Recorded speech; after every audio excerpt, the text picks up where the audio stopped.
நண்பர்கள் மற்றும் உறவினர்கள் அனைவருக்கும் ஆத்திச்சூடி தமிழின் இனிய வணக்கம். இன்றைக்கி நம்ம பார்க்க போகிற வீடியோவில் சளி, இருமல், தொண்டை கரகரப்பு குணமாக கஷாய பவுடர் எப்படி ரெடி பண்ணுறதுன்னு பார்க்கலாம் வாங்க. கஷாய பவுடர் தயாரிக்க தேவையான பொருள் என்னென்னு பாருங்கள். திப்பிலி 50 கிராம், மிளகு 50 கிராம்,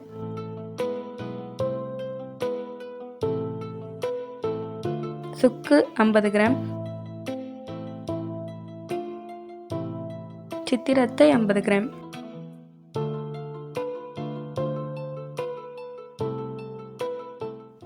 இந்த 4 பொருளையும் சம அளவில் எடுத்துக்கிட்டு ஒரு நாள் ஃபுல்லாக சூரிய வெளிச்சத்தில் காய வைங்க.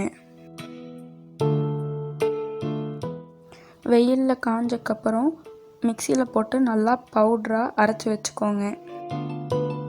அரைச்ச பவுடரை ஏர்டைட் டப்பாவில் போட்டு நல்லா மூடி வச்சுக்கோங்க. வீட்டில் யாருக்காவது சளி, இருமல் தொந்தரவு இருந்துச்சுன்னா அரை டம்ளர் சுடு தண்ணியில் 1/4 டீஸ்பூன் பவுடர் கலந்து குடித்தா சளி, இருமல் நல்லா போயிடுங்க. வீட்டில் யாருக்காவது பல்வலி இருந்ததுன்னா இந்த பவுடரை பல்பொடியாகவும் யூஸ் பண்ணிக்கலாங்க.